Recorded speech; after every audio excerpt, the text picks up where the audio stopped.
गमन तव चरण कमलमिह मनसि लसतु मम नित्यम् गरुड गमन तव चरण कमलमिह मनसि लसतु मम नित्यम् मनसि लसतु मम नित्यम् मम तापमपा गुरुदेव मम రాత్రి మీకు రామాయణం చెప్తారు. ఒక స్వామీజీ వస్తున్నారు అని చెప్పి మీకు చెప్పి ఉన్నారు. స్కందదేవానంద స్వామి తుళ్ళూరు గుంటూరు దగ్గర నుంచి వచ్చారు. వారు రామాయణం ప్రవచనం చేస్తారు. కాకపోతే నిన్న 10:30 నుంచి 11:30 వరకు అనుకున్నాము. కమిటీ వారు చెప్పారు. ఈరోజు నాకు ఫోన్ చేసి వారికి సమయం మార్పు చేశాము. ఈ వారం రోజులు 12:30 నుంచి 1:30 వరకు ఉంటుందని. అందుచేత మీరందరూ ప్రేమతో వీరి చెప్పేటువంటి రామాయణ ప్రవచన ధారామృతాన్ని గ్రోలి మీరందరూ ఆనందపడతారని చెప్పి నేను భావిస్తున్నాను. 11:30 నుంచి 12:30 వరకు స్వామీజీ బ్రహ్మ విద్యానంద స్వామిజీ యథార్థిగా కొనసాగుతుంది. ఇప్పటి నుంచి ప్రతిరోజు 12:30 నుంచి 1:00 వరకు స్కందదేవానంద స్వామి వారి ప్రవచనం ఉంటుంది. మళ్ళీ రాత్రి 7:30 నుంచి 8:30 వరకు వారు ఉంటుంది. హరి ఓం.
ఇప్పటివరకు కూడా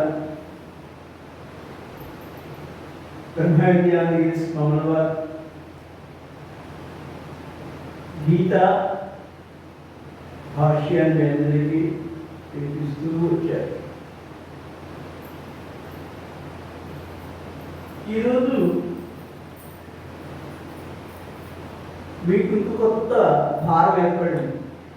కారభారం ఏమిటి అంటే, మా వైపు అంటే అమరావతి అలాగే భాగ్యనగరానికి అటువైపు అయితే 12 గంటలకు 12:30 గంటలకు ప్రవచన కార్యక్రమాలు పరిసమాప్తమవుతారు. కానీ మనకి విశేషం ఏమిటంటే 12:30 గంటలకు కూడా మనం ప్రారంభం చేసుకుంటూ ఉన్నాము. అది కూడా వీరందరి యొక్క అనుకూలమైనటువంటి సాదృశ్యం చేత 1:30 వరకు మనం నిర్వహించుకోవడానికి నిర్ణయించుకున్నాం. సంతోషం. చాతుర్మాస్య దీక్షా కార్యక్రమం జరుగుతుంది. చాలా పవిత్రమైన కార్యక్రమం. ఈ ఆశ్రమం ప్రాంతంలో కూడా ఒకసారి పరిగణించినట్లయితే సాక్షాత్తు నైమిషారణ్యంలో సూత మహర్షి వారి యొక్క ఆశ్రమం ఉన్నట్టు ఎంత నైర్మల్యంగా ఉన్నదంటే, ఎంత ప్రశాంతంగా ఉన్నది అంటే, ఏ ఒక్కరు భగవానుడికి ఏది చేరవేయాలనుకుంటున్నారో ఆ ఆర్తిని ఆయన చెబులారా వింటారన్నమాట. ఇక్కడ ప్రశాంతంగా. అయితే ఇటు ఈ కార్యక్రమం ఈనాడు కొత్తగా అందరికీ పరిచయం చేయబడింది. అసలు చాతుర్మాసం ఎందుకు చేయాలి అంటే, ఇక్కడ ఆషాఢ, శ్రావణ, భాద్రపద, తద్వారా కార్తీక మాసాలను కూడా ఆశీర్వాదం కూడా ఈ 4 మాసాలను కూడా వర్షాకాలం పేరుస్తూ మనం పిలుస్తూ ఉంటాం. ఈ 4 మాసాలు కూడా మహాత్ముల యొక్క సిద్ధపురుషులు ఇంకొక చోటకి వెళ్ళి వారికి జ్ఞానబోధన చేయడానికి ప్రయత్నం చేసినప్పుడు అనేక ప్రమాదాలు ప్రకృతిపరంగా సంభవించవచ్చునని భావించి ఎక్కడెక్కడ ఉన్నటువంటి ఆర్తులు, జిజ్ఞాసు అయినటువంటి వైరాగ్య పుష్టి అయినటువంటి ఆ సత్పురుషులను ఆహ్వానం చేసి సూత మహర్షి వారి యొక్క నేతృత్వంలో చాతుర్మాస దీక్షలు లేకుండా జరిగే 3వ. అయితే ఈ యొక్క నైమిషారణ్యానికి అంత ప్రాశస్త్యం ఎలా వచ్చింది? ఇది నైమిషారణ్యంగా ఎలా మనం భావించబడుతున్నాము అంటే, పూర్వము ఆ విషయం చెప్తాను. అయితే ఇట్టి కార్యక్రమాన్ని మీ అందరినీ కూడా పరిచయం చేసినటువంటి మహాత్ములు, సత్పురుషులు, శ్రీమద్ పరమహంస వరదాచార్యులు, పూజ్యపాదులు అయినటువంటి శ్రీ శ్రీ శ్రీ శ్రీ ఎప్పుడు వారి పేరుకి కృష్ణమేంద్రకి కృష్ణదేవానంద సరస్వతి స్వామి వారు. అయితే వీరి భార్యావృంది కూడా పూర్వజన్మార్జిత సంస్కారం చేత ఆధ్యాత్మిక సంపన్నులై విద్యాబుద్ధులు కలిపి మహాత్ములందు శ్రద్ధ చేత సేవానృతి కలిగి వారందరినీ కూడా సేవించి అందుబాటులో ఏ ఒక్క మహాత్ములు లభ్యమైనప్పటికీ కూడా వారిని సాక్షాత్ పరమాత్మ స్వరూపంగా భావించి వారు కాషాయాలను ధరించక పూర్వమే శ్వేత వస్త్రధారణ ఉన్నట్టు దశలోనే మరి జిజ్ఞాసులైన వారిని కూడా అందరికీ అవకాశం కల్పించాలి అని చిన్నస్వామి వారి యొక్క స్ఫూర్తి చేత, వారి యొక్క ఆదేశం చేతను 3 ఆశ్రమాలు నిర్మాణం చేసి 3 ఆశ్రమాలకు తగినటువంటి ఏర్పాటు చేసి అక్కడ ఏ కొత్తయూ లేకుండా వారందరికీ కూడా జ్ఞానోక్షం సాధించిన మహనీయుడు మన యొక్క కృష్ణదేవానంద సరస్వతి స్వామి వారు. అట్టి మహనీయుడు చివరి దశలో కూడా అంత చేసి మరలా నేను ఇంకొక విధంగా ఉండడానికి సాధ్యం కాదు కనుక, ఎందుకంటే ఇంద్రియాది వృత్తులన్నింటినీ కూడా అంతర్ముఖం చేసి ఇంద్రియాలన్నింటినీ కూడా సమానపరిచి పరమాత్మ యొక్కనే స్వాధీనమనిచ్చి అట్టి పరమ పవిత్రమైనటువంటి ఆ యొక్క దివ్య పాదపద్మములను రమిస్తూ ఉన్నటువంటి నేను ఈ ప్రభుత్వం ఇవ్వలేదని స్వామి వాళ్ళ తిరిగి అదో కాషాయ వస్త్రధారులైనా అలా కాషాయ వస్త్రధారులని వారు కూడా ఎనలేని సేవ చేసుకున్నారు. ఈ యొక్క సత్పురుషుల యొక్క ఆర్తి మేరకు అనేక కార్యక్రమాలు వారు చేయిస్తూ ముందు పెడుతూ ఉన్నారు. అటువంటి మహనీయులకు ఈ యొక్క చాతుర్మాస్యం అంటేనే ఈ 4 మాసాలు శ్రీ మహావిష్ణువు యోగ నిద్రావస్థ ఉంటాడు. ఆషాఢ శుద్ధ ఏకాదశి నాడు ఆయన చేసే చిరకలలో నిద్రావస్థ పొందుతాడు. అంటే యోగ నిద్ర పొందుతాడు. అంటే మళ్ళా నిద్ర పొందుతారంటే కాదండి, ఆయన యోగ నిద్ర పొందుతారు. ఎందుకు ఈ యోగ నిద్ర ఎందుకు దేనికోసం అంటే భక్తులను పరీక్షించడం కోసమే వాడు కూడా యోగ నిద్ర చేశారు. తద్వారా ఈ 4 మాసాలు ఎప్పుడు పుట్టాయండి? క్షీరాబ్ది ద్వాదశి అంటాం. అంటే కార్తీక మాసంలో శుక్ల ద్వాదశి నాడు క్షీరాబ్ది ద్వాదశి అంటాం దాన్ని. అప్పుడు స్వామివారు ఉత్తేక ఏకాదశి అంటారు దాన్ని. అప్పుడు స్వామివారు యోగ నిద్ర నుండి వారు వెళ్ళుకుంటారు అన్నమాట. ఈ 4 మాసాలు నేను లేదు కదా అని చెప్పి భక్తజనులు ఏమైనా కించిత్తు లోపం చేస్తారేమో ఉద్దేశం చేత వారి జీవితం చేయడం కోసం వారు 4 మాసాలను కూడా ఏం చేస్తారు చెప్పండి? శిష్టాచార్యమైనటువంటి ఉదయ చక్రవర్తులకు చక్కని చిన్నదైన పరీక్ష పెడుతున్నారు. ఎందుకంటే నేను దగ్గరగా ఉన్నా అన్నప్పుడు ఎలా చేస్తున్నారో, నేను యోగిరాజు నేనప్పుడు నన్ను గురించి ఎలా సందర్శన చేస్తున్నారో అనే విషయం తెలుసుకోవడం కోసమే స్వామి ఆ యొక్క యోగ నిద్ర యొక్క విశేషం అన్నమాట. అయితే ఇది దశలో ఇంకొక వరం ఇచ్చారు. ఏమిటంటే నేను యోగ నిద్రావచన నాయకుడి యొక్క సమయంలో ఆవగింజంత పుణ్యం చేసినట్లయితే ఎవరైనా దానికి కోటాను కోట్ల రెట్లు పుణ్యాన్ని అందిస్తాము. అంచేతేమన్నారు? సా వ్రతం ఏం చెప్తారండి? చాతుర్మాస్యం వ్రతే. ఈ యొక్క చాతుర్మాస్య వ్రతానికి మించినటువంటి వ్రతము ఇంకొకటి లేదు అని మహావిష్ణు పురాణంలో గట్టిగా చెప్పాడు. అదే కాకుండా మీరు కార్తీక పురాణం చదువుకుంటుంటారు కదా, కార్తీక మాసం చదువుకుంటుంటారు కదా, దానిలో కూడా ఈ విషయాన్ని ప్రస్తావించబడింది. అలాగే ఇక్కడ ఏం చెప్తున్నారు? చాతుర్మాస్య వ్రతం చేసేటువంటి వారికి ఏమన్నారు? ఫలం ఎలా ఉందన్నారు? అక్షయ ఫలవంతం అన్నారు. అక్షయ ఫలవంతం అంటే అక్షయం అంటే ఎప్పటికీ తరగనటువంటి పూర్వ వైభవాలు ఎన్నంటే అన్ని అనుభవించవచ్చు. అయితే ఇంతటి అపూర్వమైనటువంటి అక్షయవాదంగా మనకు ప్రసాదింపబడేటువంటి యొక్క ఫలాలను అందించేటువంటి వ్రతమే చాతుర్మాస్య వ్రతం. కాబట్టి ఎవరు ఏది కోరుకున్నప్పటికీ కూడా ఆయా వ్రతులకు తగులుగా అనుగ్రహించేటువంటి వ్రతం ఏదైనా ఉన్నది అంటే ఈ భూలోకంలో అది చాతుర్మాస్య వ్రతం. దానికి ఒక నియమబద్ధమైన సరళమైనది. అవన్నీ కూడా స్వామి చేస్తున్నారు, మీతో చేయిస్తున్నారు. తద్వారా ఈ వ్రతాన్ని కూడా వారు ఒక్కరిగా నిర్వహిస్తూ ఉంటారు. ఎంత గొప్ప విషయం చెప్పండి, అవునా కదా? అలానే ఇక్కడ కూడా కొంత స్వామి చెప్పారు, స్వామి మీరు తప్పనిసరిగా రావాలి, వచ్చి మాకు భారతం చెప్పాలి అన్నారు. సరే భారతం అలాగే చెప్పాలి అన్నారు. అయితే 4 కాదు 3 కాదు సప్తాహం చేస్తే బాగుంటుంది అన్నారు. సరే సప్తాహం పెడదామని అనుకున్నాం. ఆ తర్వాత మళ్ళీ 3 రోజులు ఫోన్ చేసి స్వామి అలా కాదు వేరే స్వామి భాగవతం చేసుకున్నారట, ఇప్పుడు మీరు రామాయణం చెప్పాలండి అన్నారు. సరే అలాగే చెప్పుకుందాం అనుకున్నాం. అయితే ఇప్పుడు ఈ యొక్క రామాయణాన్ని మనం చెప్పుకునే ముందుగా స్వామి ఎంత నిరాడంబరలో, ఎంతటి నిష్కపటియో, ఎంతటి నిరహంకారులో, ఎంతటి సాధుశీలులో ఊహించిన వారికి కాదండి, ప్రత్యక్షంగా వారికి అన్ని వారికి తెలుస్తుంటుంది. కాబట్టి కృష్ణదేవానంద సరస్వతి స్వాముల వారు అంతటి వారు. కాబట్టి ఆ మహనీయుడి యొక్క కార్యక్రమాన్ని మాకు అందించేందుకు గాను స్వామివారికి చిన్న తెలుసు.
శ్రీ గురు బ్రహ్మ బ్రహ్మాది దేవతందరూ కలిసి పునిపుంగములైనటువంటి వారిని కూడా కలుపుకొని శ్రీమన్ మహావిష్ణువు యొక్క సన్నిధానానికి ఎత్తించారు. ఎత్తించుంటున్నాను. భూమాత అయినటువంటి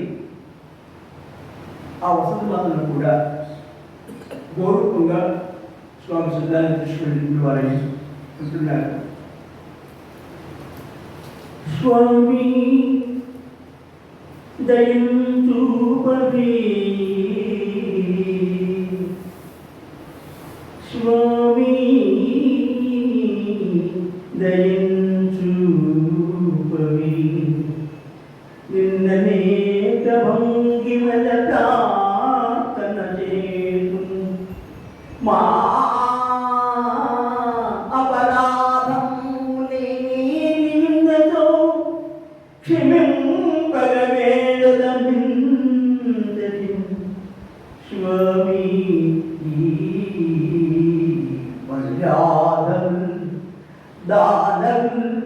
పెక్కులు వారి కర్మఘాతముల చేత పాపములధికము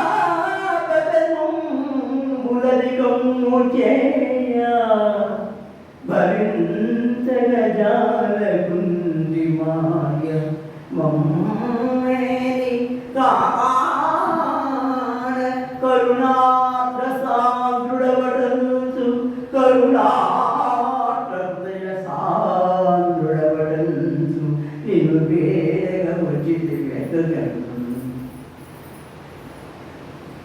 ఈ యొక్క భూమి మీద మానవుడు ధర్మకార్యములు చేయలేక ఉన్నారు. ఆ ధర్మకార్యములకి వారి భూములు కూడా అవకాశాన్ని కల్పిస్తూ దాని ఎదురే నడుస్తూ ఉన్నారు. ఏ విధమైనటువంటి స్వచ్ఛమైనటువంటి సేవా కార్యక్రమములు కానీ, స్వచ్ఛమైనటువంటి మంత్రోచ్చరణ విధానం కానీ, స్వచ్ఛమైనటువంటి ఆహుతులు కానీ, స్వచ్ఛమైనటువంటి యాగాదికులు కానీ ఏమాత్రము నిర్వర్తించకున్నారు. అంతేకాకుండా దానవృత్తి వర్గమైనటువంటి ఆ సమస్త క్రమంలో కూడా వారు అనేక విధములుగా ప్రజాపీడితులై వ్యవహరిస్తూ ఉంటారు. అందున ఆ భారాన్ని నేనే మోయవలసి వస్తున్నది.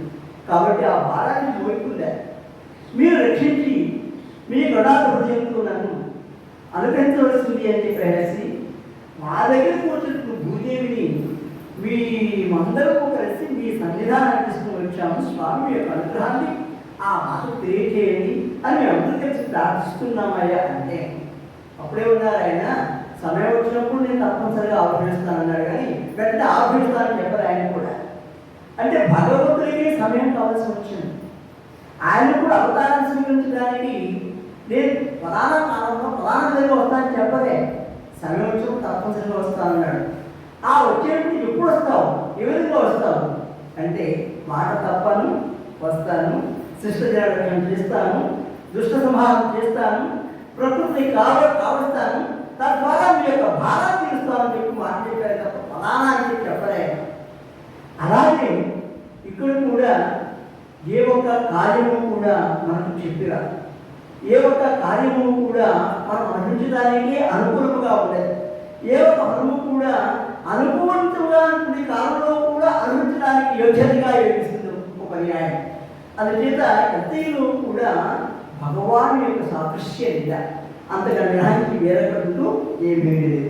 అయితే ఇవి ఎందుకు చెప్పుకుంటున్నామంటే అప్పుడు నాకు స్వామి సార్ అమ్మగారి విషయం చెప్పారు, బాగానే ఉంది, మా విషయం చెప్పండి.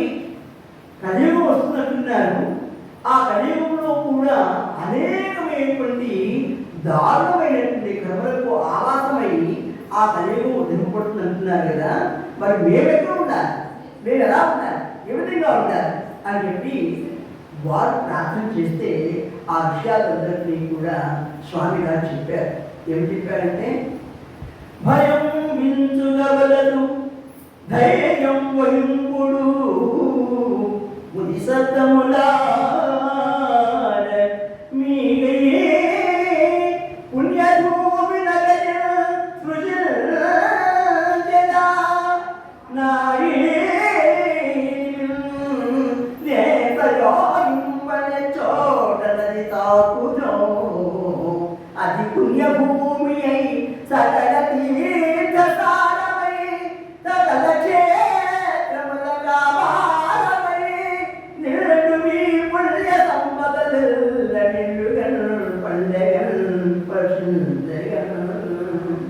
స్వామి చెప్పారు.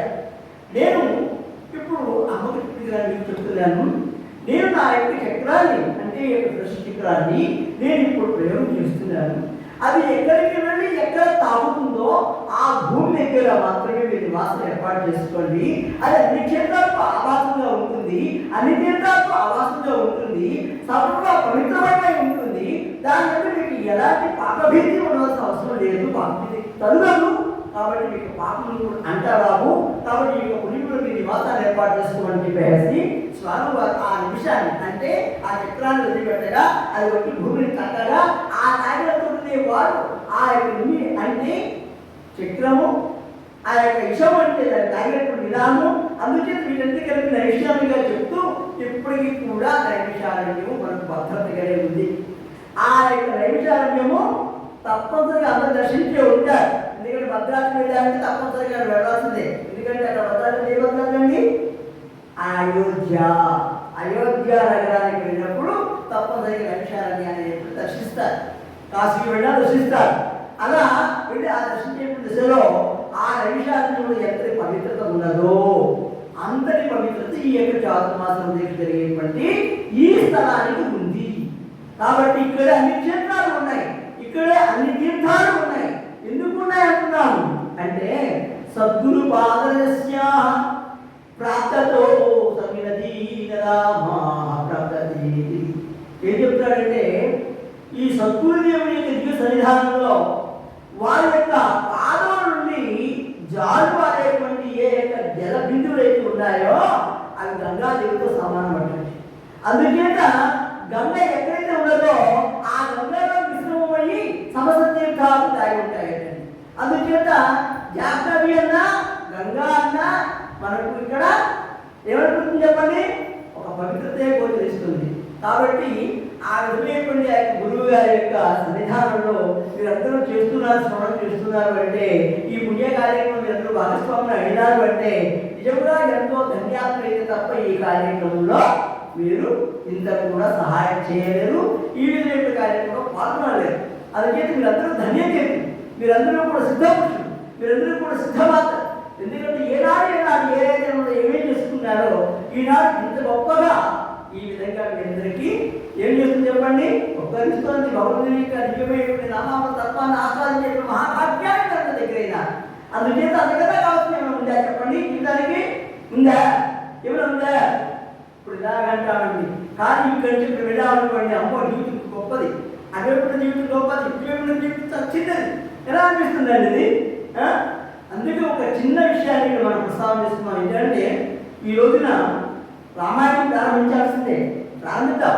కానీ దానికి ముందుగా కొన్ని విషయాలు చెప్పుకోవాలి. కాబట్టి ఉపోద్ఘాతం అనుకోండి, ఏమైనా అనుకోండి, ఇలా ఈ కార్యక్రమానికి శ్రీకారం చుట్టున్నాం అంతే. ఇప్పుడు ఈ విధంగా జీవితం అంటే ఏమిటి అనే విషయాన్ని అగ్రసత్యాన్ని మనకి ఇక్కడ వేదాంతంగా మనకు అంతా శ్రవణం చేయబడుతుంది. అవునా అవునా? అప్పుడు సూత మహర్షి వారు ఎవరవుతారు? చెప్పేవారు అవుతారు. వినేవారు ఎవరవుతారు? శౌనకాది మహాములు అవుతారు కదా. కాబట్టి శౌనకాది మహాములు యొక్క సాంగత్యం లేకపోయినట్లయితే సూత మహర్షి గారు చెప్తారు. ఎవరు చెప్తారు చెప్పండి? ఎవరికి చెప్పలేదు. అందుకే విషయం వ్యక్తమవుతుందా అంటే వ్యక్తం కాదు. అందుచేత ఎవరు ఒక కట్టున్నారు, కర్త కార్యత దేవ జగత సామోదక పుణ్యకార్యే పాపకార్యే దుర్గతే సౌభాగ్య అని చెప్పి మన శాస్త్రం చెప్తుంది. అంటే కర్త ఉండాలి, ఆ కర్తను ప్రోత్సహించే వ్యక్తులు ఉండాలి, ప్రోత్సహించే వ్యక్తులే కాదు ఆమోదించే వ్యక్తులు కూడా ఉండాలి. తద్వారా ఈ కార్యభాగాన్ని కూడా నిర్వర్తించడానికి అనుకూలమైనటువంటి వాతావరణం కూడా కలవాలి. ఇలా ఈ నలుగురు కలిసి యొక్క కార్యం ఏదైతే ఉంటుందో అది పుణ్యకార్యం కావచ్చు, పాపకార్యం కావచ్చు, సద్భావనే ఈ నలుగురికి కూడా సంభావన ఉంటుందని చెప్పారు. కానీ మన దేశం పుణ్యకార్యం, పాపకార్యం కాదు. కాబట్టి ఇలాంటి కార్యక్రమంలో ప్రతి ఒక్కరు కూడా ఇంకరు కూడా ముందుకు వచ్చి ఈ కార్యక్రమాన్ని జయప్రదం చేయాలి. అందుకోసం ప్రతి ఒక్కరు కూడా శ్రమించాలి. స్వామికి చాతుర్మాసం దగ్గర లేకపోతే ఆయన పునీతి కాడా, లేకపోతే ఆయన తరించడాలంటే ఆయన ఎప్పుడో తరించే ఉన్నారు, ఇంకా తరించాల్సిన అవసరం కూడా లేదు. ఆయన ముక్తి స్వరూపై ఉన్నారు, ఇంకా ముక్తి ఆయనకు అవసరం లేదు. అందుచేత ఎప్పుడైతే యొక్క వస్త్రం వచ్చిందో వేరుకి అప్పుడే ఆయన అన్నిటిని కూడా ఎప్పుడో పూర్తిగా అందించారు. కాబట్టి ఈ యొక్క విషయంలో ఎవరికి కావాలి సంసారంలో పడి మనం వండుతున్నటువంటి ఆ యొక్క జీవులకు కావాలి. ఎవరండి ఆ జీవుడు అంటే ఒక చిన్న విషయం ఇక్కడ ప్రస్తావించి తప్పదు. కంటినే మన వారు గృహస్థులు ఘనులు ఏమైనారండి? కంటినే మన వారు ఘనులు గృహస్థులై విఫలులై గైకొనము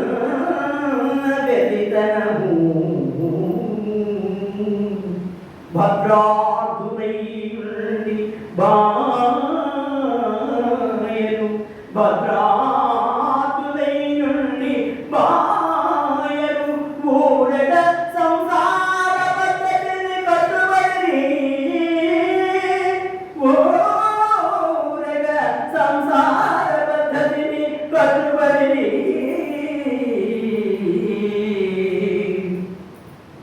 అవును కదండి.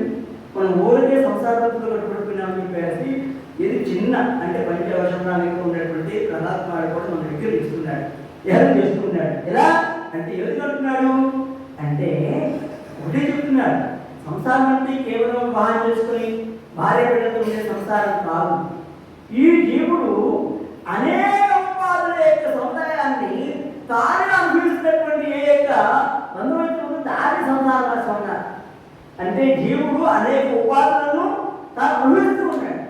అనుభవించేటప్పుడు కూడా ఆయా ఉపాధిగతమైనటువంటి కర్మల్ని అనుభవిస్తూ ఆయా భోగాలను అనుభవించినప్పటికీ కూడా ఆ జీవుడు ఏ మాత్రంలో కూడా ఇంకా తృప్తి పడడం లేదు. తృప్తి పడితే ఈ జీవితంలో తాగుతుంటే తన కదా చెప్పినప్పుడు ఈ జీవితాన్ని ఎవరి ద్వారా ప్రసారమైందో ఆ జీవితం తీసుకుంటాడు. అదే మోక్షం. దానికి ఏం చెప్తారు?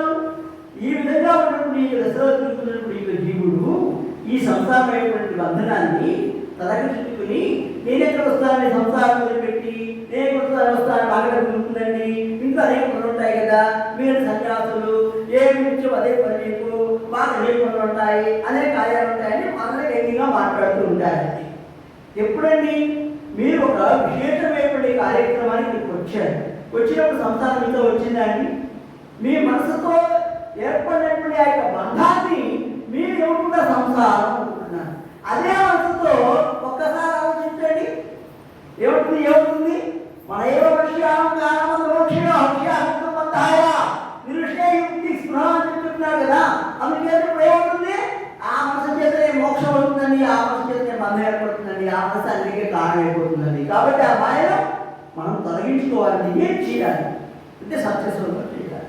సత్యశోధన చేయాలంటే ఎలా చేయాలి? సత్యశోధన అంటే గురువులను దగ్గర పెట్టుకుని చేయాలి. అంటే శాస్త్రశోధన సరిపోతుందా అంటే దానికి కూడా సరిపోతుంది. ఎందుకంటే ఒక ఏటి పైన మనం దాటాలనుకున్నాం అనుకోండి, ఎవరు వెళ్ళాలనుకున్నాం అనుకోండి, అప్పుడు ఎవరికి చెప్పండి? ఒక తెప్పనా కావాలి, లేకపోతే ఒక పడవనా కావాలి, లేక మనకి ఈతనా వచ్చి ఉండాలి. ఇవి ఉండినప్పుడు ఒక ఏదో తప్పు తప్పుతుంది అనుకోండి, లేదు ఒక పడవ దొరికింది అనుకోండి, స్నేహార్థంగా వెళ్ళిపోతాం, ఏదో వాడు కావచ్చు చూసి ఇంటి చేస్తూ వెళ్ళిపోతాం. కానీ వెళ్ళిపోయిన తర్వాత కూడా అయ్యో ఈ యొక్క తెప్ప లేదా ఈ పడవ నన్ను ఈ యొక్క నది ప్రవాహం నుంచి దాటించింది కదా అని విధానించగలుగుతామా? చెప్పండి, విధానించగలుగుతామా? అట్లాంటిదే శాస్త్రం కూడా, అట్లాంటిదే శాస్త్రం కూడా. ఎందుకంటే ఈ శాస్త్రము ఎంతవరకు మనకు అనుభవాన్ని ఇచ్చేందుకు మాత్రమే అవసరం. ఈ అనుభవము స్వనుభవంగా మారేందుకు మాత్రమే ఈ శాస్త్రం అవసరం. ఈ స్వనుభవంగా మారిన తర్వాత మన దగ్గర తత్వాన్ని మనము విశ్లేషించి బాగుగా మన యొక్క విషయాన్ని మనం బాగుగా అర్థం చేసుకోవడానికి మాత్రమే ఈ శాస్త్రం అవుతుంది. అర్థం అనేది మనకు అవసరం అవుతుంది. కానీ ఇప్పుడు ఈ శాస్త్రం ఏమైంది? ఇప్పుడు వదిలిపెట్టి ఏమవుతుంది? దాని స్థానం అవుతుంది మనలో ఉందా లేదా? ఆ ఆలోచన మనలో ఉందా లేదా? ఆ శాస్త్రంలో విషయం మనకు అవగాహన ఉందా లేదా? అవగాహన తర్వాత కూడా దాన్ని మనం అలక్ష్యం చేసినట్లయితే ఏమవుతుంది? వివేకము. కాబట్టి వివేకపడాలని ఏం చేయాలి? దానిని ఆచరణలో పెట్టుకోవాలి. ఆచరణ పెట్టుకుంటే ఏమవుతుంది? అనుష్ఠానంగా మారాలి. అనుష్ఠానం మాత్రం ఏమవుతుంది? అది ఉపక్రమించకుండా ఎప్పటికీ కూడా సక్రమంగా అలా కొనసాగుతున్నప్పుడు ఆత్మసాక్షాత్కార సిద్ధికి అది తోడ్పడుతుంది. అదే అవసరం అవుతుంది కూడా. అందుచేత ఎప్పుడు శ్రవణం చేయకూడదు, ఎప్పుడు శ్రవణం చేయడం లేదు. చేసుకోవాలి. మానవ నిధి ధ్యాస అని ఏ ప్రాణకర్మంతో సహా మనం చేసేటువంటి కార్యాలు ఏది ఉన్నాయో అవన్నీలో కూడా యథార్థంగా మనముగా ఏర్పాటు చేసుకుని మనముగా నియమించుకోగలిగితే మనం నిర్దిష్టమైన లక్ష్యాన్ని చేరుకోవడానికి అవకాశం ఉంటుంది. అవునా కదా? అవునా కదా? ఇప్పుడు మీకు ఒక చిన్న విషయం చెప్పాలి. ఎందుకంటే అనుభవం ఉంది. ఒక అమ్మగారు చెప్పారు పలానా వంట పలానా విధంగా చేయాలి. వాళ్ళ అనుభవం మీకు కొత్త కాబట్టి మేము చెప్పినది వినేశారు. ఇది వచ్చి అన్ని ప్రారంభం చేశారు. కానీ ఎంతప్పటికీ కూడా ఆ చెప్పిన విధంగా తయారవలేదు. తయారవ్వడం వల్ల మన వాళ్ళు ఫోన్ చేసి కనుక్కున్నారనుకోండి, అయ్యే మీరు అన్నీ చేశారండి, ఏమి చేశారంటే చెప్పేటప్పుడు కూడా ఏమిటంటే పాలు పోసినాను, బియ్యం పోసినాను, సరువు వేసినాను, లేదా సేమియా పోసినాను, తర్వాత ధనం వేసినాను, బంగారు వేసినాను, యాలకు వేసినాను, అన్నీ వేసినాను. కానీ పాయసం తయారవుతుంది. పాయసం తయారవుతుంది ఇంకో కావాలా అదే అంటే అగ్ని సంస్కారం కావాలి. అగ్ని సంస్కారం చెప్తే అలా ఉంటుంది శాస్త్రం. ఎందుకంటే కొంతమంది మనం చెప్పినప్పుడు దాన్ని యథార్థంగా ఆచరించాలంటే గురువు అందుకే అవసరం. గురువు అందుకే అవసరం. శాస్త్రాలన్నీ చెప్పదు, రహస్యాలు బోధించదు. రహస్యాలు బోధించాలంటే గురువు కావాలి. శాస్త్రం చెప్తుంది పైన విషయాలని చెప్తుంది. చెప్పినప్పుడు అంతవరకు ఎలా ఉంటుంది కుదరదు కదా. అందుచేత ఇక్కడ గురువు యొక్క ఆవశ్యకత ఎంత గొప్పది అంటే ఆత్మ సాక్షాత్కార సిద్ధికి తానే పరబ్రహ్మముగా మనం ఎక్కి సేవించినప్పుడు మాత్రమే ఆ యొక్క ఆత్మతత్వానికి మనం దగ్గర ఉంటాం తప్ప వేరే కాదు. అందుచేత శ్రవణం చేయండి. దానికి కూడా మనం ఇంకోటి నేర్చుకోవడం అవసరం ఉంటుంది అన్నమాట. ఎప్పుడు బుద్ధిగా మనం ఎప్పుడు శ్రవణం చేయడానికే మనం బాధ్యత కాకూడదు. విషయాన్ని కూడా మనం అనుభవాన్ని తెచ్చుకోవాలి.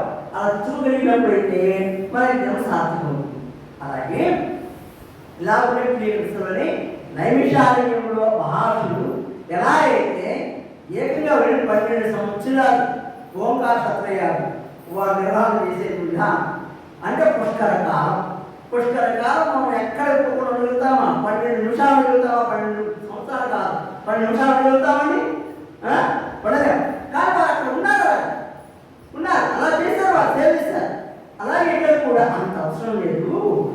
కానీ చాతుర్మాసం ఒక్క దీక్ష తీసుకుంటే చాలు. దానిలో బుద్ధులు ఉండేవారు చాలా చాలా చాలా గొప్పదైనటువంటి ఆధ్యాత్మిక ప్రయాణంలో వారు అనుకున్నటువంటి ఆ లక్ష్యాన్ని వారు వెతుకుతారు అని చెప్పారు. ఎలా వెతుకుతారండి? ఎదురు వెతుకుతారు అంటే దానికి కూడా చిన్న ఉపమానం ఉంది. ఎందుకంటే ఇప్పుడు బ్రహ్మతత్వాన్ని, బ్రహ్మ అనుభవ జ్ఞానాన్ని ఎంత సమయంలో పొందడం సాధ్యమవుతుంది చెప్పండి అని ప్రశ్నించాడు. ఎవరు? జనకుడు ప్రశ్నించాడు తన సభలో. ప్రశ్నిస్తే అందరూ కూడా ఏదో వారి గురించి చెప్పారు. అవన్నీ మీరు ఇసుకుంటే అన్నాడైనా ఒకే మాట అన్నాడు. మీరు కనుక సరైన సమాధానం చెప్పకపోయినట్లయితే మీ అందరినీ ఖైదు చేస్తాను అన్నాడు. ఎందుకంటే ఆ బాధ వచ్చాయి నాకు చెప్పే మాట నాకు గమనించలేక ఖైదు చేస్తాను. ఖైదు కొంచెం భయం కదా. ఖైదు మరీ విపరీతమైన శిక్షలు ఉంటాయి, విపరీతమైనటువంటి నియమాలు పడాయి. అందుచేత ఆ నియమం తప్పుకోలేము. ఎందుకంటే 2 కోట్ల మనం బావుగా ఏం చేస్తారు చెప్పండి? మనం దమ్ముడి ఇవ్వకుండా అంటే మనం కాసు ఇవ్వకుండానే వారు మన సేవ చేస్తారు. ఎవరండి? రాజసేవకులు. ఏం చేస్తారు? బట్టలు చేస్తారు. తర్వాత తిండి పెట్టరు. తర్వాత చిల్లు పడేస్తారు. ఆ తర్వాత వారికి ఇష్టమైన కింద పడేస్తారు. మనకి ఇష్టంగా కాకుండా తినాలి. హైట్ ఇవ్వకుండా అలా ఉంటుందన్నమాట. అందుచేత ఈ బాధలు ఒక్కడు కూడా మాట్లాడు లా కామ కూర్చున్నారు. కూర్చున్నప్పుడు సరే ఒక్క నేర్చండి ఒక నేర్చన్నాడు. ఏమన్నాడు సార్? నిమేషమాత్రేణ బ్రహ్మజ్ఞానానుభవక్షత. నిమేష మాత్రం ఉన్నాడు. నిమేష మాత్రం ఏమయ్యా ఇంతమంది ఇన్ని రకాలుగా ఇన్ని కాలాలు కావాల్సి వస్తుంది సాధనకు, అది అంత అనుభవం రావాలంటే ఇంత కష్టపడుతుంది, ఇంత సమయం అవుతుంది అన్నారు. నువ్వు నిమేష కాలంగా చూస్తాను. అప్పుడు అన్నాడు, సరే నీకు అనుమానం ఉన్నట్లయితే నేను ఆ బాధ్యత స్వీకరిస్తాను, నువ్వు నా శిష్యుగా ఉంటావా? ఎందుకంటే గురువు గారు ఉన్నారు కదా, గురువు గారు చెప్పిన మాట శిష్యుడు ఉన్నారు కదా. అందుచేత ఇప్పుడు నీవు నా దగ్గర శిష్యుడిగా ఉన్నట్లయితే నేను గురువుగా ఉండి ఆకాశ కాలంలో ఇప్పుడు భక్తత్వాన్ని నీ అనుభవం తీసుకొస్తాను. సరే అలాగే ఒప్పుకున్నాడు. ఒప్పుకున్న తర్వాత సరే ఇప్పుడు గురువుగా నేను ఆదేశిస్తున్నాను, నాతో పాటు కావాలా? ఎక్కడికి ఏమిటి రావడానికి లేదు, గురువుగా రాదు అంతే. రమ్మన్నాడు వెళ్ళాలంతే, కృష్ణుడు లేదు. సరే అలా కొంత దూరం వెళ్ళాలి.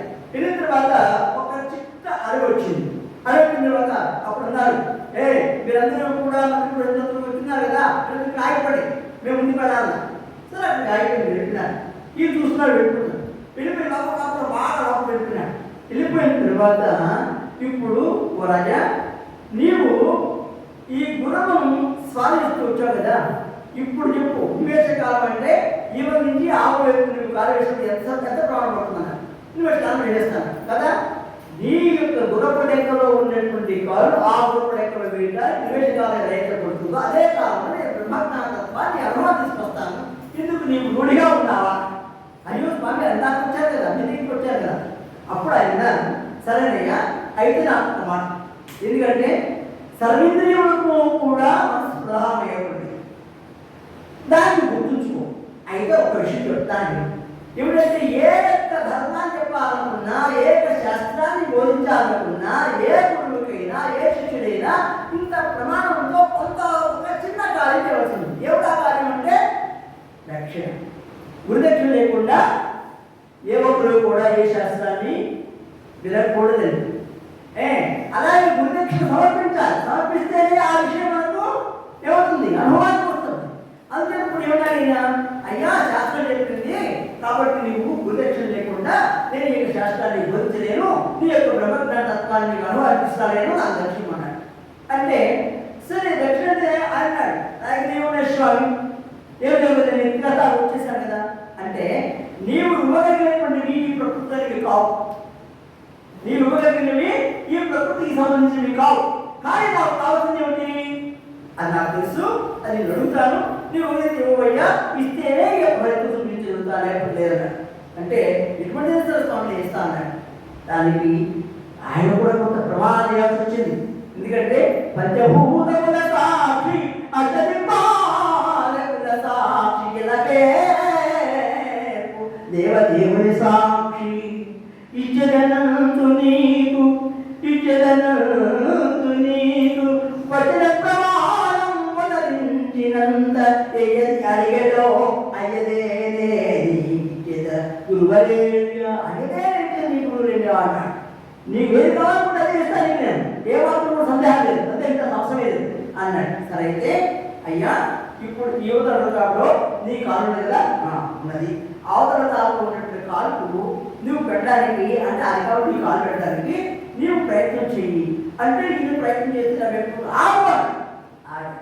ఆగిన తర్వాత ఇప్పుడు సరే దక్షిణ ఇచ్చే సమయం ఆసనమైంది. ఆ దక్షిణ ఏమిటి ఇచ్చేవాలి అంటే నీ మనస్సును నాకు దక్షిణ చేయమన్నాడు, నాకు దక్షిణ ఇచ్చేవాడు. నీ మనస్సును నాకు దక్షిణ ఇచ్చేవాడు. ఇచ్చేవంటే ఇది కొండ పరమ పదార్థమా ఇంకా ఏదైనా కాదు కదా. ఎలా ఇవ్వాలి ఆలోచన చేశాడు, ఆలోచించాడు. చేసినప్పుడు మీకు కూడా అది ఏం కట్టలే. కట్టకపోతే ఏం చేసినాడు, ఏ మనసు అయితే ఈ సమస్త ఇంద్రియాలను కూడా అధిష్టానమై ప్రభని వాళ్ళ యొక్క కార్యక్రమాన్ని కూడా చక్కగా నిర్వర్తిస్తున్నదో, ఏ మనస్సు నుండి ఈ యొక్క గోడకములుగా ఉన్నప్పుడు ఇంద్రియములను నీవు కూడా సర్వత్రేను రాణించి వాళ్ళ యొక్క ప్రతిభను చేకూర్చుకుంటున్నావో, ఆ యొక్క ప్రతిభకు సంబంధించిన యొక్క మనస్సు ఏదైతే ఉన్నదో అది నాకు తెలియదు, అది ఎప్పుడు నేను చూడలేదు, దాని ఎప్పుడు ఉనికి నాకు తెలియదు. అలాగే ఆ యొక్క మనసు ముందే అడుగుతూ ఉన్నారు కాబట్టి ఓ పంచభూతం ఉన్నారా ఆ ఉదయం ఆ యొక్క మనసు వారికి దక్షిణ ఇచ్చేందుకు నాకు అవకాశం ఉంది. ఆయన ఇక్కడ వేడుకున్నాడు, ఆ ప్రతిభతాలు వేడుకున్నాడు. వేడుకున్నప్పుడు అనుకోని విధంగా ఆ మనసు కాస్త ఆ వెళ్ళిపోయింది. వెళ్ళిపోతే ఏమైంది, అమరస్వం అయిపోయింది. ఇంకా మనసు అయిపోయింది, అమరస్వం అయిపోయింది. ఈ అమరస్వం అయిపోయిన వల్ల ఏమైంది, ఇంద్రియాలు ఎక్కడెక్కడ సమిటిపోయినాయి. సమిటిపోయినప్పుడు ఇంకేముంది, అప్పుడు గుర్తున్నాయా, సంకల్ప వికల్పాలు ఉన్నాయా, దానికి ఏం లేక ఏమైంది అంటే ఇప్పుడు ఈ యొక్క మనసు స్వామివారి స్వాధీనంలోకి వెళ్ళిపోయినట్టు లెక్కయింది. అప్పుడు ఈ యొక్క ధర్మాన్ని ఇలా కొంత సమయం ఇంత కొంత రోజులు అలా ఉంచితే ఆ తర్వాత మంత్రి గారు ఉంటారు, కొత్తగా ఉంటారు కదా, వాళ్ళు గోపాలు చేస్తే అప్పుడు వారి తర్వాత ఎందుకంటే మనం సమయాభావం వల్ల తీర్చి చెప్పేసుకుంటున్నాం కాబట్టి ఆ విధంగా ఈ ఏదైతే ముందుకు వచ్చేసి దాని ద్వారా అయ్యా మా రాజుగారు ఏం చేశారు, ఏమిటో మీరు ఏం మాయ చేశారు, ఏమంతం వేశారో, ఇలా అయిపోయినా అలా అయిపోయినాడు, రాజ్యమంతా కూడా అక్కడ అలకలం అయిపోతుంది, మీరు లేకపోతే ఎలా అని భద్రత ఇక్కడ ధర్మ సందేహాలు చెప్పిన ఆ యొక్క విషయాలన్నీ కూడా విన్నటువంటి వారు ఇప్పుడు ఉడవయ్యాలని చెప్పేసి అప్పుడు అమరులోని జనాన్ని ప్రోక్షణ చేసి ఆ యొక్క రాజు ఇట్లా తట్టి లేపారు. లేకపోతే స్వామి అంటూ స్పృహకు వచ్చాడు. స్పృహ వచ్చిన తర్వాత ఏమయ్యా అనుభవం అయిందా అంటే అప్పుడు ఆయన అర్థమైంది. ఏమిటింది ఏమిటైంది చెప్పండి? ఎవరు బ్రహ్మము? తానే బ్రహ్మమని, ఇంకొకటి వేరే వేరే ఏమీ లేదని, అంటే సమస్త భూతములను కూడా ప్రకాశించేది నేనేనని, అంటే యోగోపశ సమర్థ సముద్రోపశతి, కాబట్టి అన్నింటిలో నేనే ఉన్నాను, అవన్నీ కూడా నాయనే ఉన్నాయి, నాయన మాత్రిస్తూ ఉన్నాయి అనే విషయాలు వచ్చినప్పటికీ ఏమైంది? మొత్తానికి ఏమైందండి? ఏమైంది? తానే అంతటా ఉన్నాడని అనుకున్న దశలో ఆ అనుభవం తాను అంతటూ ఉన్నాడని, అన్ని తనలో ఉన్నాయని, తనకు వేరు ఇంకోటి ఏమీ లేదని, ఉన్నది ఒకటేనని, ఆ ఉన్నది నేనేనని, ఆ నేనే వాడి బ్రహ్మయ్యని, ఆ బ్రహ్మయ్య నా యొక్క అనుభవానికి తోచింది అని తనకు మహాత్ముడు చూస్తాడు. చెప్పినప్పుడు ఇప్పుడు ఎవరో చెప్పండి, ఇంకా వేరే రోజు వస్తారా? చెప్పడానికి అవకాశం ఉందా? అందుకే దృష్టిం జ్ఞానమయం కృత్వా, దృష్టిం జ్ఞానమయం కృత్వా ఏమన్నారండి? ఫస్టే అఖిలం బ్రహ్మం జగత్మది, ఈ యొక్క జగత్తులో కూడా బ్రహ్మమే ఉంటుంది. అంటే పశ్చేత్ చెప్పండి, బ్రహ్మమయం జగత్, బ్రహ్మమయం జగత్. కాబట్టి బ్రహ్మమయం ఆయన బ్రహ్మమయున్నాడు, బ్రహ్మము బ్రహ్మమే పడుతుంది. అందుచేత జ్ఞానులు మాత్రమే ఈ చాతుర్మాస్య వ్రతాన్ని తిలకించగలరు. ఈ చాతుర్మాస వ్రతంలో సిద్ధపురుషులు మాత్రమే సేవించగలరు. ఈ చాతుర్మాస దీక్షను వారు మాత్రమే అందుకోగలరు. అందుచేత ఈ విషయాలన్నీ కూడా మనము ఎప్పటికప్పుడు నిర్వహించుకోవాలి. ఎందుకంటే ఈ జన్మకి ఇదే అనుకుంటే ఇంకా ఏ జన్మకి ఏమీ లేదనుకుంటే ఇంకేముంటుంది చెప్పండి? ఏముంటుంది? ఇంకా జన్మ లేదనుకుంటే ఏముంటుంది చెప్పండి? ఏమి ఉండదు, విశేషమైపోతుంది. కాబట్టి మనం ఇప్పుడు ధరించాలా, అప్పుడు ధరించాలా, ఎప్పుడు ధరించాలి ఎప్పుడు ఆలోచన మనం చేసుకుంటే అది మన చేతిలో ఉండేది కాదు. కేవలం ఆ యొక్క దేవదేవుని యొక్క అనుజ్ఞానుసారము ఈ యొక్క దివ పరంపరలు నడుస్తూ ఉన్నాయి. వీటిని ఉత్తమోత్తమైనటువంటి ధర్మాలను అవలంబిస్తూ ఈ దర్శనం కోసం అని చెప్పేసి ఎలా ఉండాలి అనే దానికి ఇప్పుడు అక్కడ బ్రహ్మరూపంలో చర్చ జరిగి తద్వారా అసలు మానవుడిగా ఎలా ఉద్ధరింపబడాలి, మానవుడిగా ఎలా జీవించబడాలి, మానవుడు అనేవాడు ఎలా ఉండాలి, ఏ ధర్మాలతో ఉండాలి, ఎలా ఉండాలి అనేటువంటి నిశ్చితమైనటువంటి అభిప్రాయాల్ని ప్రకటన చేస్తే ఇలాగా పురాణాలు అంకితమైపోతాయని ఉద్దేశం చేత లోక కళ్యాణకారుడైనటువంటి శ్రీరామచంద్ర ప్రభువుని ఇక్కడ మనకు శ్రీమద్ రామాయణంలో కర్తగా మనం ప్రతిపాదింపజేశాడు. అయితే ఈ రామాయణానికి రాముడు లేకపోతే ఎలా ఉంది చెప్పండి? రామాయణం కాదండి, మనకి రెండు ఐదారు మనకి ఇక్కడ క్రమం పడుతున్నాయి. ఏమిటది? ఒకటి ఉత్తరాయణం, రెండు దక్షిణాయనం. ఇప్పుడు ఏమిటండి? గడిచికాలం ఏంటిది? దక్షిణాయనం. దక్షిణాయనం చేసుకునే చాతుర్మాస వ్రతం. ఇప్పుడు రామాయణం అంటే అది మూడు ఆయుధం అన్నమాట. అంటే ఏమిటి? జ్ఞాన పురుషుని యొక్క ఆయన. అంటే ఈ యొక్క చాతుర్మాస దీక్షలో దక్షిణాయనంలో ఈ గొప్పదైనటువంటి ఈ యొక్క వేదిక దగ్గర మన అందిపుచ్చుకున్నదంతా కూడా మూడవ నేత్రమైనటువంటి జ్ఞాన నేత్రాన్ని ఆవిష్కరింపజేసుకొని మనం పరశివులుగా మారిపోతాం. పరశివులుగా మారిపోవాలంటే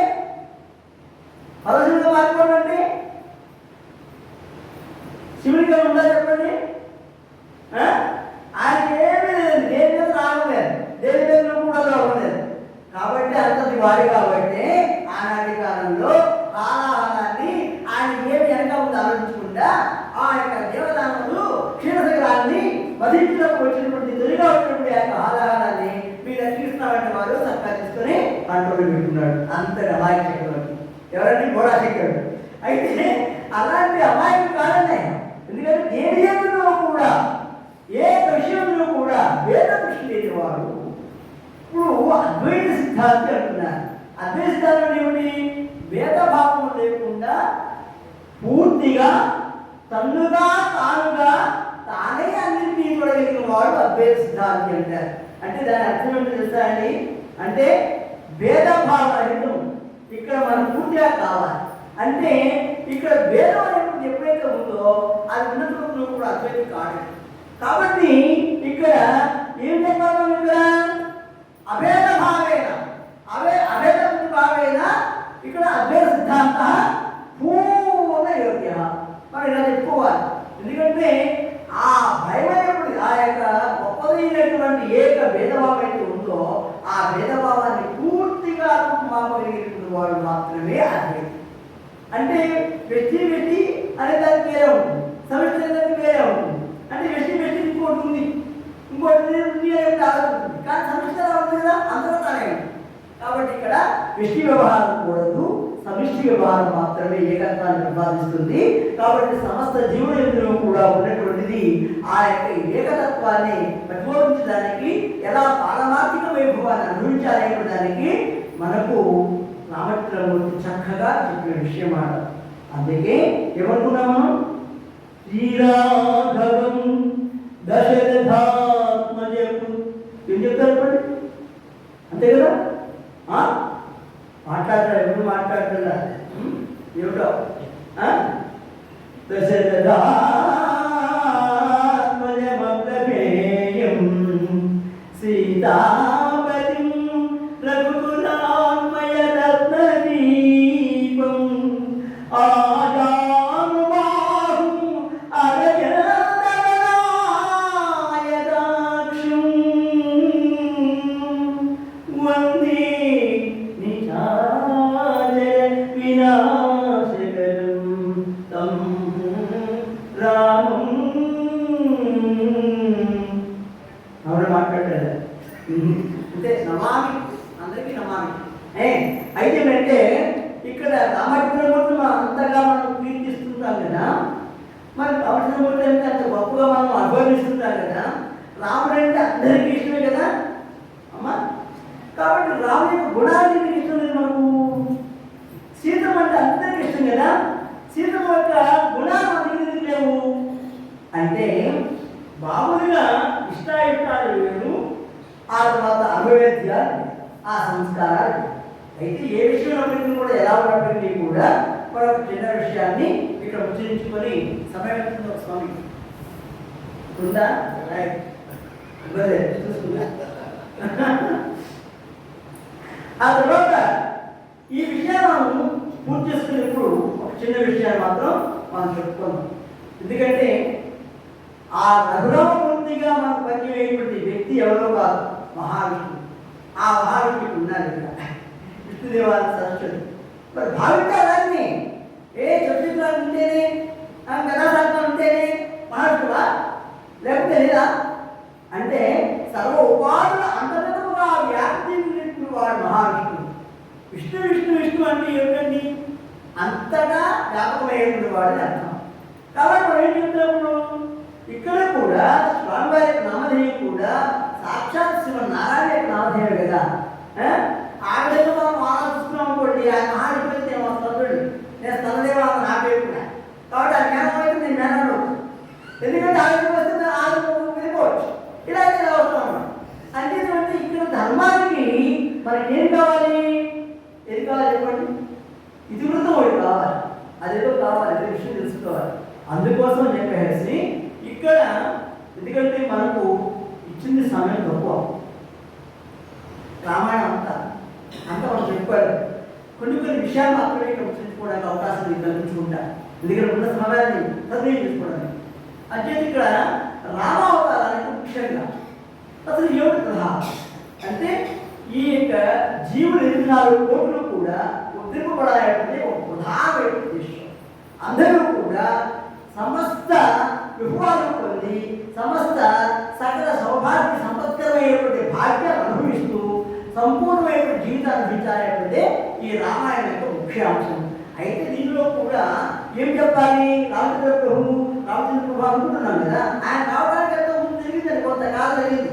ఏమిటి అంటే చిన్న విషయాన్ని ఇక్కడ ప్రస్తావన చేసుకోవాలి.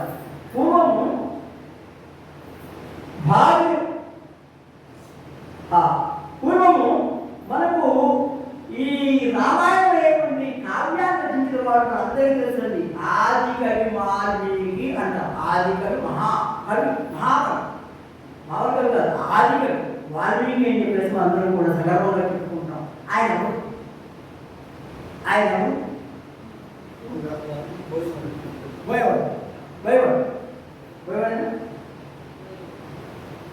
అమ్మా ఎవరైనా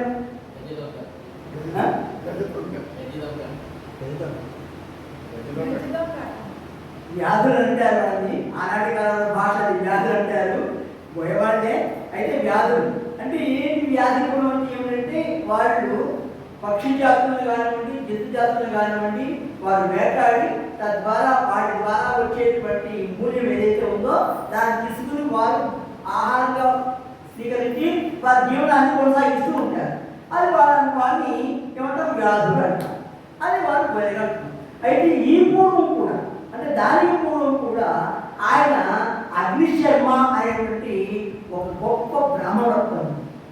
అయితే ఆ బ్రాహ్మణోత్తముడు ఏమిటి అంటే వేదాధ్యయనం చేయడానికి వాళ్ళ నాన్నగారు ఎంతో గొప్పగా శ్రద్ధతో ఆ గురువు దగ్గర చేస్తే ఆయన యొక్క మేధా సంపన్న శక్తి అంతకు అనుకూలం కాక ప్రతికూలించి ఆయన మధ్యలో వాడిని విరమించాడు.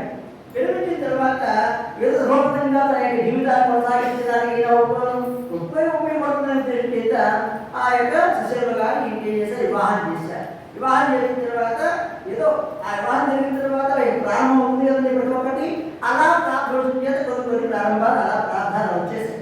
వచ్చిన తర్వాత గంభీర సంతానం అయిపోయింది. తద్వారా మీరు సంపాదించే చాలా తక్కువైపోయింది. తద్వారా వచ్చేది చాలా తక్కువగా ఉంది.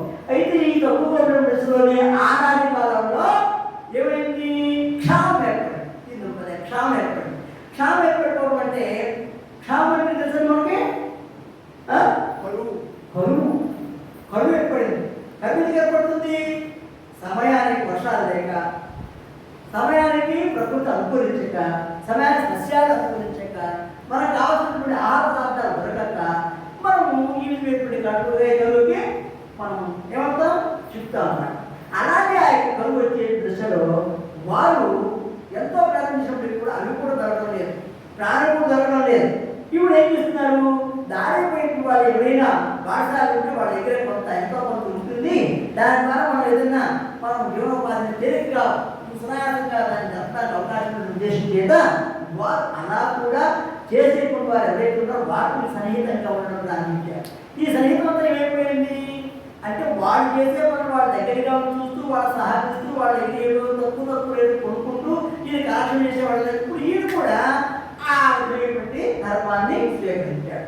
స్వీకరించినప్పుడు ఏమన్నారు అంటే రత్నం అంటే ఎంతో విలువైనటువంటి కరుడు అంటే రత్నాగడు అంటే ఎవరి పేరు ప్రసిద్ధండి? రత్నాగడు ఎవరి పేరు తెలుసా? ఎవరి పేరు? రత్నాగడు అంటే సముద్రం పేరు. సముద్రం పేరు కదా రత్నాగడు. అలాగే ఆ యొక్క రత్నాగడు యొక్క నామధేయాన్ని ఇది ఎందుకు సృష్టించారు అంటే ఇక్కడే కూడా సముద్రం అంతటి గొప్పదైనటువంటి సంసార సముద్రాన్ని నిలదారించుకొని తాను ఏ మార్గం లేకుండా ఏ మార్గం కానకుండా ఇప్పుడు ఈ యొక్క దారిని పోయేటువంటి వార్తలను పెట్టుకుని వదిలించి వారి అయినటువంటి ఆ యొక్క ద్రవ్యాన్ని అపహరించి తద్వారా భార్య పెట్టిన పోషించుకునేటువంటి స్థాయికి దిగజారడం వలన దాన్ని గుర్తు పెట్టుకుంటూ ఆహారం కూడా ఇలాగే కష్టపడుతున్నాడు. కాబట్టి ఈయన చేశాడు మీరు కాకుండా వాడు మాత్రమే పట్టుకుంటున్నాడు, నేను వాడిని పట్టుకుంటాను చెప్పి వాడు ఊరికి అరవత్గా పెట్టి పేరు రత్నాగడని. ఆ అరవత్గా పెట్టిన రత్నాగడ పేరు కూడా శాస్త్రం అయిపోయింది. ఇప్పుడు ఆవిడ యొక్క రత్నాకరుడు యొక్క జీవితం ఏమైందండి? ఒకనాడు ఇలాగే పెడుతున్నటువంటి కొంతమంది ఆ సాధువులు చూశాడు. సాధువులు చూసిన వాడిని ఎలాగైతే వాళ్ళు పట్టుకుంటే వాళ్ళ దగ్గర ఏదో ఒకటి ఎందుకంటే సాధువుల దగ్గర మహాత్ములు, రాజులు, చక్రవర్తులు, ఇంకా మహా గొప్ప ధనవంతులు, ఐశ్వర్యవంతులు వారు ఏమిటో చెప్పండి? దక్షిణ ఇస్తారు కదా. ఈ దక్షిణని ఏమైనా వారి యొక్క ముందులో ఉంది. కాబట్టి వాళ్ళని తప్పనిసరిగా మనం అడ్డగించినట్లయితే మనం తప్పనిసరిగా ఇక్కడ నుంచి మన యొక్క కావాల్సినటువంటి ఆ యొక్క ఐశ్వర్యాన్ని మనం సంప్రాప్తం చేసుకోవడం ఉద్దేశం చేతను ఏం చేస్తున్నారు? ఇప్పుడు ఆ యొక్క సప్తర్శిని ఆయన అడ్డగించాడు. వాడు సప్తర్శిని వాడికి తెలియదు, అయినా అడ్డగించాడు. సాధువులు అడ్డగించాడు. అడిగి అంటాడు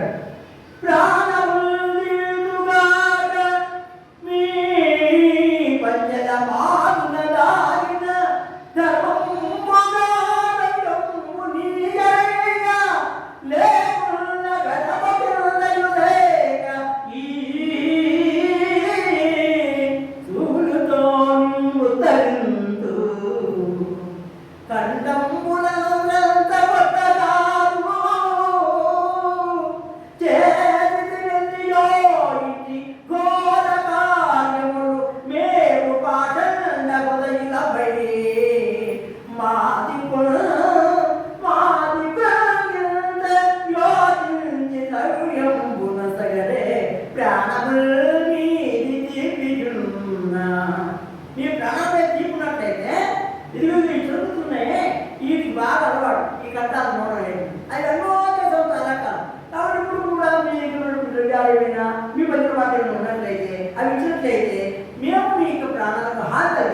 కానీ అది ఒప్పుకున్నారు అనుకో మీ ప్రాణం మాత్రం తీరు మాత్రం కానీ నిజం మేము అంతర్భాషలో వాడేసుకుంటున్నాం.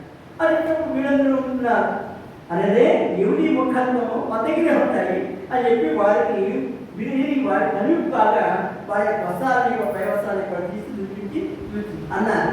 అయ్యా ఇంతటి కాదు కూర్చొని నువ్వు ఎదురుతున్నావు కదా, ఎవరి కోసం ఇంతటి ప్రేమను ఇంతటి అసహ్యపూర్ణమైపోయింది అసహ్యపూర్ణమైపోయింది ఇంకా కార్యాలు చేస్తున్నావు మాకు అర్థం కావట్లేదు అని అతని మహర్షి వారు ఒక మాట అన్నారు.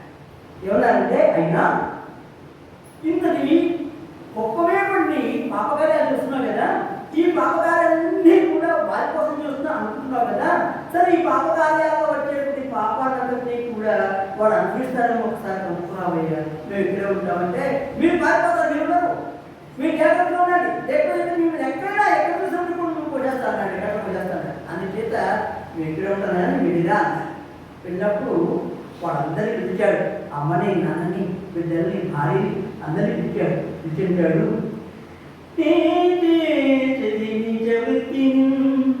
పలు సాహసోపేతమైన హత్యలు దారి దోపిడలు చేసి వాకడ కలిగిన ద్రవ్యముల భరించి మిమ్ము ఎల్లద పోషించువాడ ఈ బడి వచ్చడి పాపము నన్ను దహించునట ఇది దహించని దావాగ్ని నన్ను రక్షించగా మీరు ఏ ఒక్కలేయు నా పాపము కొని నన్ను రక్షింతురే.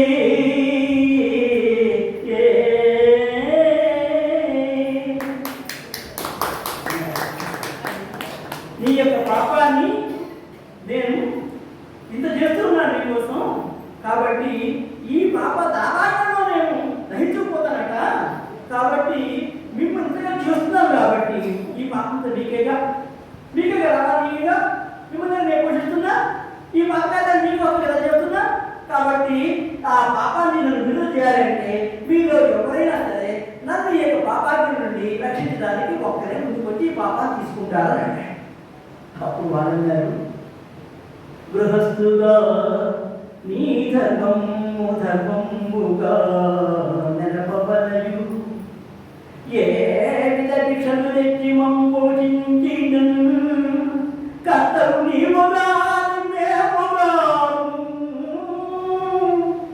ఏ ధర్మం పైన నీవెనొచ్చుగాని మాకుగావు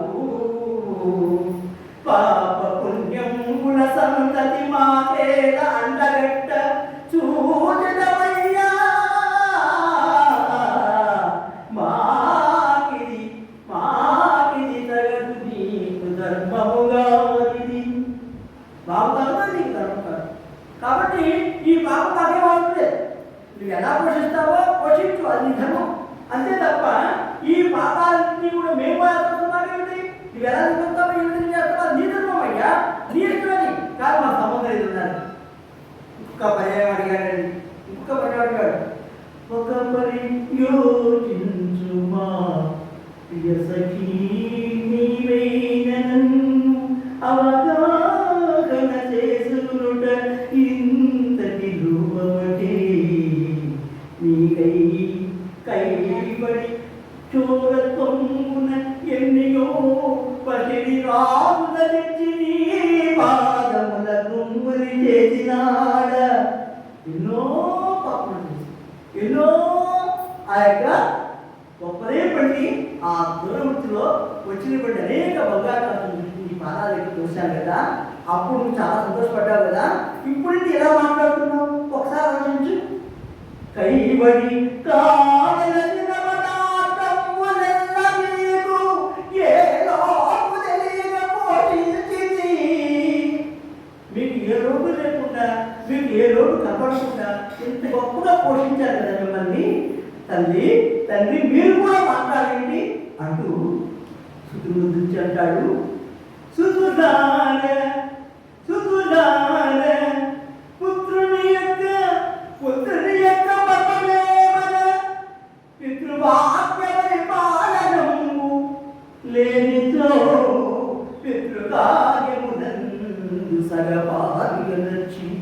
ధర్మమును చేయుమున జగతిగల నేను చేయవలసి వచ్చినంత ఇట్టి కార్యం మౌనమోగించుట ధర్మమే. ఓ పుత్రులారా, మీరు జనకుడు ఏదైనా చేసి ఆగిపోతే ఏదైనా విషయం ద్వారా దాన్ని పూర్తి చేసేందుకు మీరు పుత్రులై ఉన్నారని చెప్పి జగన్ చెబుతుంది. అంతేకాకుండా పుత్రునికి ఇష్టమైనటువంటి అంటే పుత్రునికి ఇష్టమైనటువంటి ఏవైతే ఉన్నావో అవన్నీ కార్యాలు చేయడం కోసమే పుత్రుడు ఆ యొక్క కుమారుడు అంటే అని చెప్పేసి లోకం చెప్తుంది. కానీ ఆ ధర్మాన్ని తెలివి ఎవరు చెప్పుకుంటుంది విన్నా. కాబట్టి మీరు కోరుకుంటారండి, మీరు మాట్లాడండి, మీరు అన్ని తెచ్చిపెట్టారు కదా, నువ్వు పోషించారు కదా అంటారు.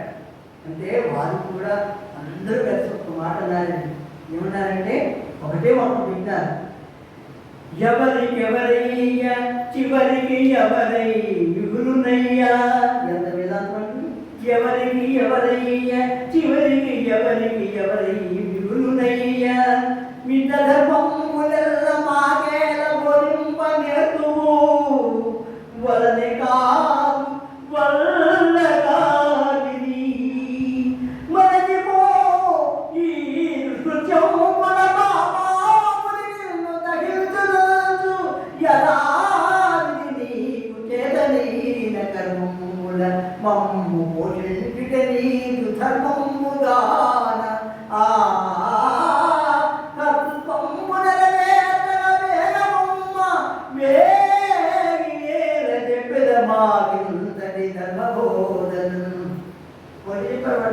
నీ ధర్మం కూడా నేర్పను అంతే తప్ప మాకు ఏం చెప్పాల్సిన అవసరం లేదు, మాకేం చెప్పాల్సిన అవసరం లేదు. నువ్వు ఇప్పుడు వ్యాపించిపోతుంది, మాకు ఆకలి వస్తుంది, మాకు ఆకలి తీసుకురావయ్యా, పోవయ్యా, ఇవన్నీ రాకపోతే గొప్ప అది నిర్మయ్యా అని చెప్పి తల్లి కొడితే అప్పుడు ఆయన అనుకుంటాడండి, ఇలా అంటే ఆయన చెప్పి నేను అసలు ఏ ముఖంతో ఆ యొక్క సాధువుని నేను దర్శించేది అనుకుని అలా అసలు బాధపడుతూ ఏడు తెలియకుండా కళం నేర్పిస్తాయండి.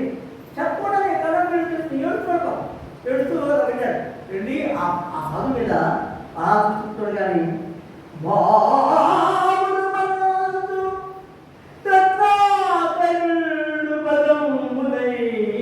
వచ్చి బాగుపడుతూ ఆ పదాన్ని పడిపోయి వాడి ఆ అసలు ఆ దూరం వచ్చి అంటాడు, మహానుభావ ఎరిగితి సత్యం ఇన్నాడు పలుమూజితంపున ఈ కర్తవ్యం శిరంబు మోదితి.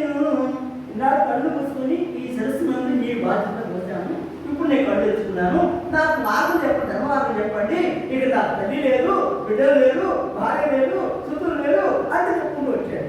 ఏమయ్యా ఇదంతా ఏమిటనుకుంటున్నావు, నిజమేనా, నమ్మవచ్చా అంటే అన్నారు, నమ్మచ్చు స్వామి, నా కళ నీళ్ళు చూసుకుంటే మీరు నమ్మలేదా అంటే అన్నారు. ఒకటి చెప్పారు, అయ్యా నీ నిజముగా కనుక నీవు ధారాసురాలు ఏ మాత్రము కూడా ప్రేమ లేకుండా రోసి ఉన్నట్లయితే మేము చెప్పినట్లుగా ఇప్పుడు మా యొక్క పద్ధతి ప్రకారం నీకు ఉపదేశిస్తాము అడిగారు. ఆ ఉపదేశం ప్రకారంగా ఇక్కడ ఏం ధ్యానం ఉండవయ్యా అన్నారు. ధ్యానం ఉండవేమంటే ఆ ధ్యానంతో నాకు తెలియదు, జపమేతో నాకు తెలియదు అంటాడు. ఒకటే మాట అంటాడు, ఏమిటంటాడు, అయ్యా ఎన్ని భంగిమల విధముల ప్రేరేపించిన మూఢుండాజ్ఞానిన్నే ఏ సాధనం వెనుగా. మూఢుడు అజ్ఞాని, నేను ఏ సాధన నాకు తెలియదు. కాబట్టి ఏం చేస్తారు, మీ యొక్క అనుగ్రహం చేతనే, మీ యొక్క శక్తి చేతనే, మీ యొక్క దివ్యమైన బలం చేతనే నేను పూర్తి చేయడం అవకాశం ఉంటే అయ్యా ఆ భగవంతుడు మీ రూపంగా ఉండి నాకు ఆ యొక్క అనుగ్రహాన్ని సాధిస్తే అలా ఒప్పుకుంటారు అన్నాడు. అలా వెళ్ళారండి, మనకు చేస్తామంటే కుదరదండి. ఎందుకంటే ఎప్పటికీ కూడా భగవంతుని యొక్క అనుగ్రహపూర్వకంగా మనం చేయగలుగుతామని చెప్పి చెప్పాలనే కానీ నేను చేస్తాను, నేను చూస్తాను, నా వీరుడు లేడు, నాకన్నా గొప్పవాడు లేడు, నేను చేస్తాను గట్టిగా అని ప్రగల్భాలు మనకుంటారు. అలా రత్నాకుడు అలా చెప్పినాడు. అలా చెప్పినప్పటికీ వాళ్ళు సరేనైనా నీలో ఇంతటి గొప్పదే ఇవ్వండి ఆ యొక్క మనస్సుకు మార్పు అనేటువంటి దానిలో ప్రయాణం చేస్తూ ఇంతటి మార్పు వచ్చింది కనుక నీకు మొత్తం చెప్తామన్నా. ఏమంటారు, శ్రీరామ రామ రామేతి రమే రామే మనోరమే సహస్రనామ తత్తుల్యం రామ నామ పరానమే అంత మాట చెప్తే ఆయన అందే. కాబట్టి రామన్నారు. రామం అంటే ఆ మహానుభావుడికి అది కూడా తిరగకపోతే ఏం చెప్తారు? తక్కువ ఉంటుంది. ఈ మర్రి చెట్టు కూడా కనబడుతుంది. అయ్యా ఈ మర్రి చెట్టు చూడు, ఇది ఏమిటి అన్నారు? ఇది మర్రి చెట్టు అన్నాడు. అది మరేనా అన్నాడు. ఆ మరే అన్నాడు. అయితే అమ్మ మరే కరెక్టేనా అన్నాడు. అవును అన్నాడు. అప్పుడు అన్నారు, అయితే ఈ మర్రి చెట్టుని నకాలలో ఉన్నటువంటి దానిని ఒక్కసారి నువ్వు ఊహలు పెట్టుకో. ఊహలు పెట్టుకుని మందబుద్ధిని నీవు దీన్ని మర మర మర మర మరకు ఆపకుండా అన్నాడు. మర మర మర మర మర ఏమవుతుందండి? మర మర మర మర మర ఏమైందండి? ఏమైంది? అలా మహాత్ములు మనల్ని అలా బాగు చేయాలనుకున్నప్పుడు, ఉద్ధరించాలనుకున్నప్పుడు మనకు దేవుడు చదివి కూడా వారు ఇంకొక రకంగా వారు వ్యతిరేకతలో కూడా చెప్పి వాళ్ళు మనల్ని ఏం చేస్తారని సముద్రపడిస్తారు. అలాగే ఇక్కడ కూడా ఇక్కడ ఈ రత్నాకరుడు కూడా ఆ రామనే శబ్దాన్ని అనలేని దశలో ఆ యొక్క జన్మాంతర సంస్కారం అనురాగం చేత ఇప్పుడు మహాప్రదేశ కోరిక మేరకు వారి యొక్క ప్రవేశం మేరకు ఏమైంది? ఈ మరా మరా అనేటువంటి శబ్దాన్ని ఆపకుండా వల్ల అదే నామతారకంగా ప్రవేశించింది. ఆ నామతారకంగా ప్రవేశించిన ఆ యొక్క రామనామాన్ని ఇలా చూసుకుంటూ 13 సంవత్సరాలు అలా చేసుకుంటున్నాడు. ఏమాత్రం అలా ఉండిపోయే దశలు ఏమని చెప్పండి? మళ్ళీ అదే వాటిన ఈ సంతోషం వస్తూ ఉన్నారు. వస్తూ ఉంటే ఏమిటి? కాంతులు తెల్లుతుండే ఎక్కడి నుంచి అండి? వల్లి కమల కవరు అండి. వాటికి ప్రాణాలు ఉంటాయి కదా, ఏమిటాయి? వాటికి ఏముంటాయి చెప్పండి? పొట్టిగా ఉంటాయండి. ఏముంటాయి? పొట్టగా ఏముంటాయి? రంధ్రాలు ఉంటాయి కదా. అలా వాటి ఉన్నారు. వల్లీక కవరుడు అన్నారు. వల్లీక కవరుడు ఏం జరుగుతుందంటే ఏం జరుగుతుంది? ఇలా చెప్పుకున్నాం. ఏం జరుగుతుంది? కాంతులుద్భవించి ఎన్నో చూడ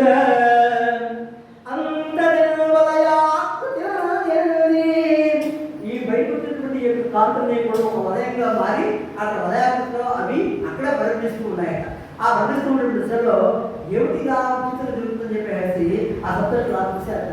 చూసి వారికి కనిపించబడేప్పటికీ ఒక దేశవాదం కనబడుతుంది. తద్వారా వారు వారి యొక్క జ్ఞానం దర్శించినప్పటికీ ముందు మనం ఒక వాడికి ఒక మంత్రం ఇచ్చాడు కదా, ఆ మంత్రాలు అర్థాలు తీసుకుని ఉన్నాం కదా, ఆ జ్ఞానం ఇక్కడ చూపినాడు కదా అని వారి కుటుంబంలో తెలియదు. ఆ కుటుంబంలో ఏంటంటే ఆ యొక్క దశను వారు నమస్కరించుకొని పెట్టాక ఏమయ్యా కదా, నీ యొక్క దీక్ష పరిపూర్ణమైంది, మేము ఎవరైతే మంత్రం ఇచ్చామో వారిని పిలుస్తూ ఉన్నాం, నువ్వు పైకి రా అన్నారు. పైకి రాబడితే వారు లేకపోతేప్పుడు వారి యొక్క దశలో ఏం చేశారు? వారు యొక్క దివ్యమైన ప్రభావం చేత వారు ఆ యొక్క పుట్టని కూడా పూర్తిగా ప్రకటించి ఆ యొక్క రత్నాలను పైకి లేపినారు. లేపినప్పుడు ఏమైంది అంటే అప్పుడు ఆ రత్నాకరుడు వాల్మీకులను ఆహ్వానించాడు కనుక ఆయన వాల్మీకి అయ్యేప్పుడు నామధేయం చేసి ఇప్పుడు ఆ వాల్మీకి నామధేయంతో వారు ఇక్కడ ఒక విషయాన్ని చెప్పారు. ఏం చెప్పారు? అయ్యా ఇప్పటివరకు నువ్వు కూడా ఇంత గొప్పగా నువ్వు ధ్యానం చేశావు, చాలా గొప్పదే విషయం చెప్తున్నావు, కాబట్టి ఇప్పుడు ఇంద్రియాలన్నీ కూడా అంతర్ముఖం గావించి ఆత్మయంతునే యొక్క గొప్పదేటువంటి ఆ యొక్క సాధనను చక్కగా చెప్తున్నావు కనుక అటు యొక్క ఆత్మస్మయంతునే నీవు రమించే విధంగా నీవే కాకుండా అందరూ తరించే విధంగా గొప్పదేవుని ఒక మార్గాన్ని సూచిస్తావు. ఆ మార్గం ద్వారా నీవు ఆ యొక్క మహాత్ములందరినీ కూడా ఉద్ధరించిన వాడు అవుతావు, సజ్జన పురుషులందరినీ కూడా ఉద్ధరించిన వాడు అవుతావు, నీ పేరు సృష్టాయిగా ఉండిపోతుంది అని చెప్పేటప్పుడు వారు రామాయణ కావ్యాన్ని రచించడానికి గొప్పదేవుడి అవకాశాన్ని ఆ సప్తర్షుని వారికి ప్రసాదించారు. ఆ ప్రసాదించిన తర్వాత ఆయన కూడా ఇంకా కొంతకాలం అలా పరిశ్రమించి దానికి కూడా కొంత సమయం ఉందనుకోండి. ఎందుకంటే బ్రహ్మదేవుడికి బ్రహ్మగా ఆరాధించడం, తర్వాత శివుని ఆరాధించడం, ఉపాసించడం,